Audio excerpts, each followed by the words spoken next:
ॐ श्री गुरुभ्यो नमः। हरिः ॐ। शुक्लाम्बरधरौ विष्णुं शशिवर्णं चतुर्भुजं प्रसन्नवदनं ध्यायेत् सर्वविघ्नोपशान्तये। गुरुर्ब्रह्मा गुरुर्विष्णुः गुरुर्देवो महेश्वरः गुरुर्साक्षात् परब्रह्म तस्मै श्रीगुरुवे नमः।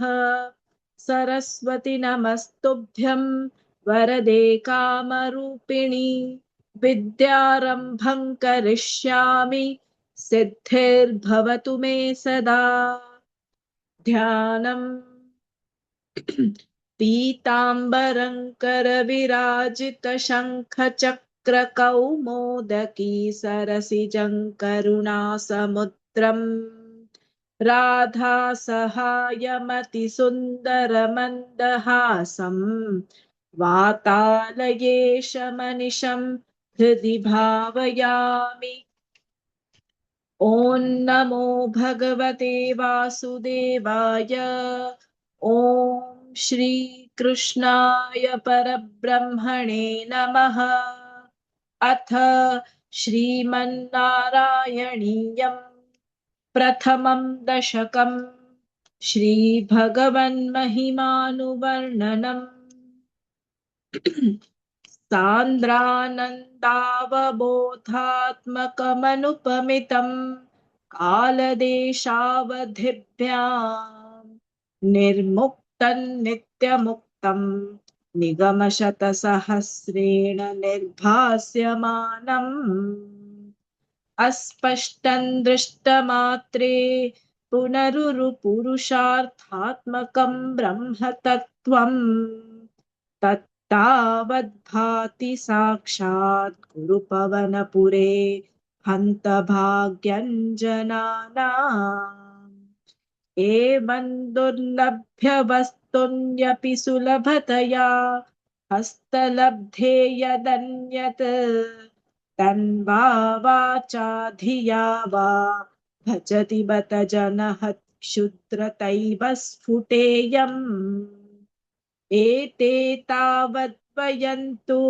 स्थिरतरमनसा विश्वपीडापहत्यै निःशेषात्मानमेनं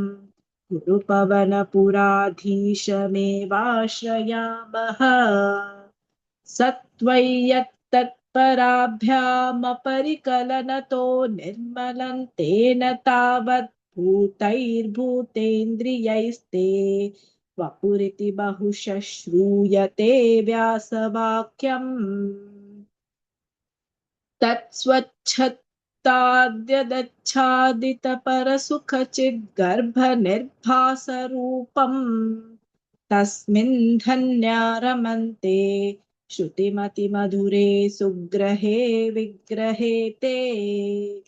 निष्कम्पे नित्यपूर्णे निरवधि परमानन्दपीयूषरूपे निर्लीनानेकमुक्तावलिसुभकतमे निर्मलब्रह्मसिन्धौ कल्लोलोल्लासतुल्यं खलु विमलतरं सत्त्वमाहुस्तदात्मा कस्मान्नो निष्कलस्त्वं सकल इति वचस्त्वत्कलास्वेव भूमन् निर्व्यापारोऽपि निष्कारणमजभजसे यत्क्रियामीक्षणाख्याम् तेनैवोदेति लीना प्रकृतिरसति कल्पापि कल्पादिकाले तस्याः संशुद्धमंशं कमपि तमतिरोधायकं सत्त्वरूपं सत्त्वं धृत्वा दधासि स्वमहिमविभवा कुण्ठवैकुण्ठरूपम् तत्ते प्रत्यग्रधाराधरललितकलायावलीकेलिकारम् लावण्यस्यैकसारम्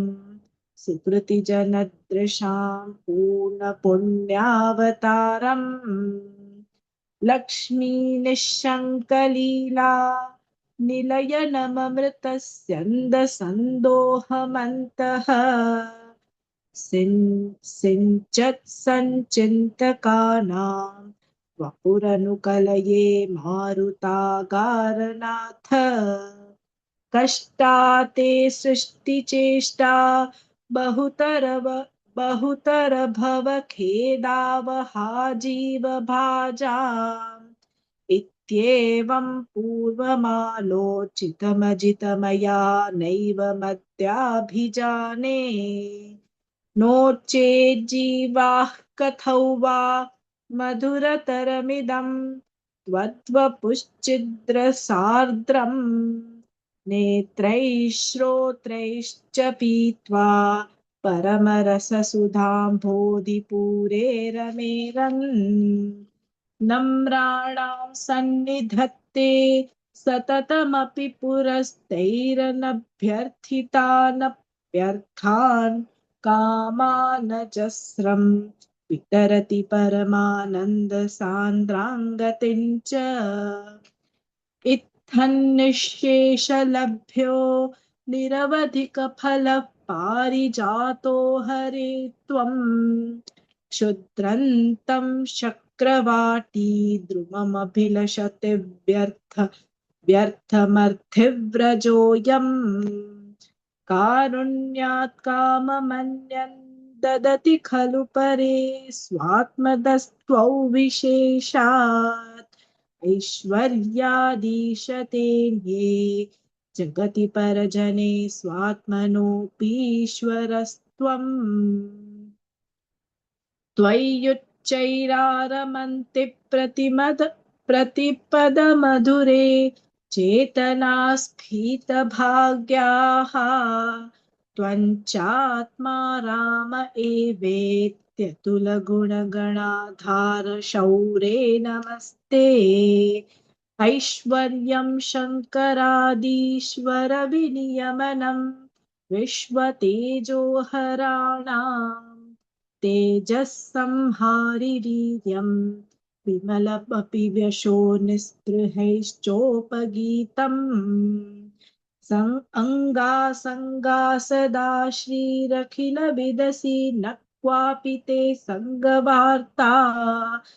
तद्वातागारवासिन्मुरहर भगवच्छब्दमुख्याश्रयोऽसि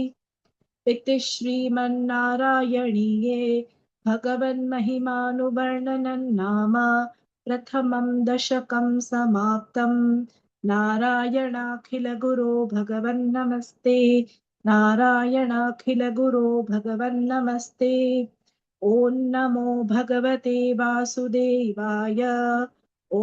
श्रीकृष्णाय परब्रह्मणे नमः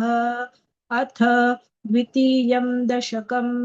श्रीभगवद्रूपवर्णनम् सूर्यस्पर्धिकिरीटमूर्ध्वतिलकप्रोद्भासि फालान्तरम् कारुण्याकुलनेत्रमार्द्रहसितोल्लासं सुनासापुटम् गण्डोद्यन्मकराभकुण्डलयुगं कण्ठोज्ज्वलत्कौस्तुभम् त्वद्रूपौ वनमाल्यहारपटलः श्रीवत्सदीप्रं भजे केयूराङ्गदकङ्कणोत्तममहारत्नाङ्गुलीयाङ्कितः श्रीमद्बाहुचतुष्कसङ्गतगदा शङ्खारिपङ्केरुहाम् काञ्चित् काञ्चन काञ्चिलाञ्छितलसत् पीताम्बरालम्बिनीम् आलम्बे विमलाम्बुजद्युतिपदाम् मूर्तिं तवार्तिच्छिदम् यत्रैलोक्यमहीयसोऽपि महितं सम्मोहनं मोहनात् कान्तं कान्तिनिधानतोऽपि मधुरम् माधुर्यधुर्यादपि सौन्दर्योत्तरतोऽपि सुन्दरतरम् त्वद्रूपमाश्चर्यतोऽप्याश्चर्यं भुवनेन कस्य कुतुकम् पुष्णाति विष्णो विभो तत्तादृङ्मधुरात्मकं तव वपुः सम्प्राप्य सम्पन्मयी सा देवी परमोत्सुका चिरतरन्नास्ते स्वभक्तेष्वपि तेनास्याबत कष्टमच्युत विभो त्वद्रूपमानोज्ञकप्रेमस्थैर्यमयादचापलबलात् चापल्यवातोदभूत् लक्ष्मीस्तावकरामणीयकहृतैवेयं परेष्वस्थिरेत्यस्मिन्नन्यदपि प्रमाणमधुना वक्ष्यामि लक्ष्मीपते ये त्वध्यानगुणानुकीर्तनरसासक्ता हि भक्ता जनाः तेष्वेषा वसति स्थिरैव दयति प्रस्तावदत्तादरा एवं भूतमनोज्ञतानवसुधा निष्यन्दसन्दोहनम् त्वद्रूपं परचित्रसायनमयं चेतोहरं शृण्वताम् सत्यः प्रेरयते मतिं मदयते रोमाञ्चयत्यङ्गकम् व्यासिञ्चत्यपि शीतबाष्पवसरैरानन्दमूर्च्छोद्भवैः एवं भूततया हि भक्त्यभिहितो योगः स योगद्वयात् कर्मज्ञानमयादृशोत्तमतरो योगीश्वरैर्गीयते सौन्दर्यैकरसात्मके त्वयि खलु प्रेम प्रकर्षात्मिका भक्तिर्निश्रममेव विश्वपुरुषैर्लभ्या रमावल्लभ निष्कामन्नियतस्वधर्मचरणं यत्कर्म योगाभिधम् तद्दूरेत्यफलैर्यदौपनिषदज्ञानोपलभ्यं पुनः तत्त्वव्यक्ततया सुदुर्गमतरं चित्तस्य तस्माद्विभो त्वत्प्रेमात्मकभक्तिरेव सततं स्वादीयसी श्रेयसी अत्यायासकराणि कर्मपटलान्याचर्यनिर्यन्मलाः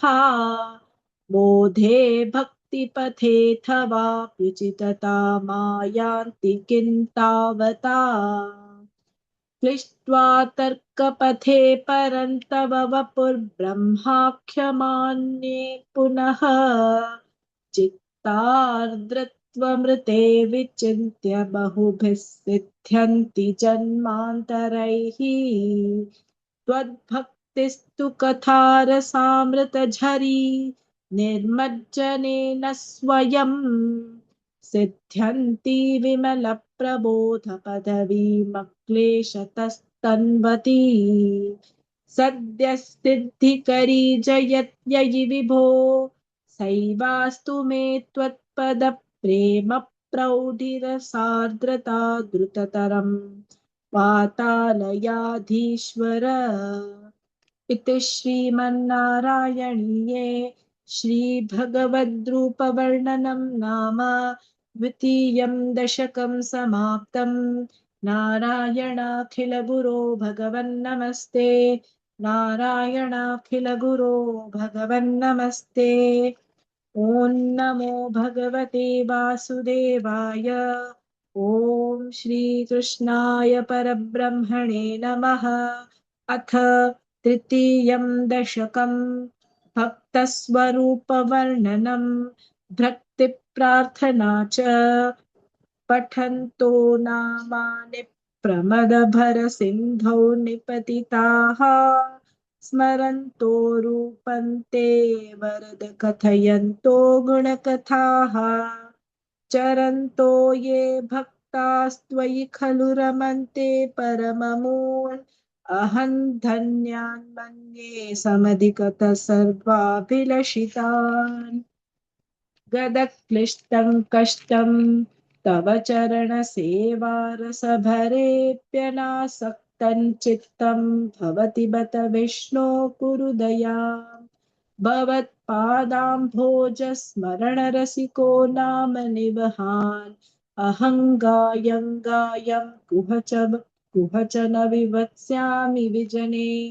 कृपा ते जाता चेत् किमिव न हि लभ्यन्तनुभृताम् मदीयक्लेशौघप्रशमनदशा नाम कियती न के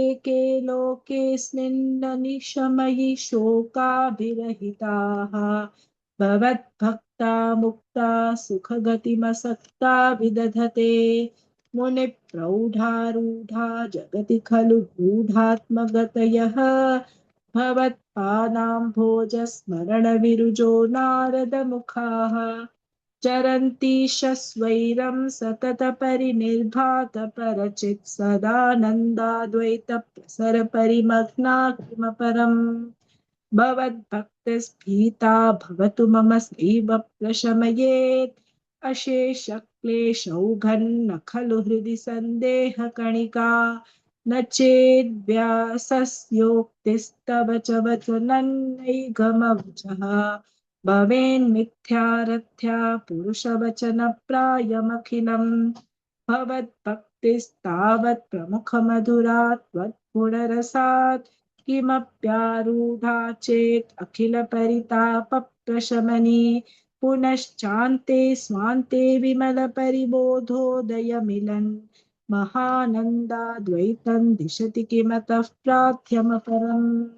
विधूय क्लेशान् मे कुरु चरणयुग्मन् धृतरसं भवत्क्षेत्रप्राप्तौ करमपि च ते पूजनविधौ भवन्मूर्त्यालोके नयनमथते तावद तुलसी परिघ्राणे घ्राणं श्रवणमपि ते चारुचरिते प्रभूताधिव्याधिप्रसभचलिते मामकहृदि त्वदीयन्तद्रूपं परमसुखचिद्रूपमुदीयात् पदञ्चद्रो माञ्चो गलितबहुहर्षाश्रुनिवहः यथा विस्मर्यासं दुरुपशमपीडापरिभवान् मरुद्गेहाधीश त्वयि खलु पराञ्चोऽपि सुखिनः भवत्स्नेही सोऽहं सुबहु परितप्ये च किमिदम् अकीर्तिस्ते मा भूद् वरद गदभारं प्रशमयन् भवद्भक्तोत्सं भवद्भक्तोत्तंसं झटिति कुरु मां सदमन किमुक्तैर्भूयोभिस्तव करुणा यावदुदीयात् अहं तावद्देव प्रहितविविधार्थप्रलपितः पुरः कृप्ते पादे वरद तव नेष्यामि दिवसान् यथाशक्तिव्यक्तं नतिनुतिनिषेवा विरचयन् इति श्रीमन्नारायणीये भक्तस्वरूपवर्णनं भक्तिप्रार्थना चेति तृतीयं दशकं समाप्तं नारायणाखिलगुरो भगवन्नमस्ते नारायणाखिलगुरो भगवन्नमस्ते।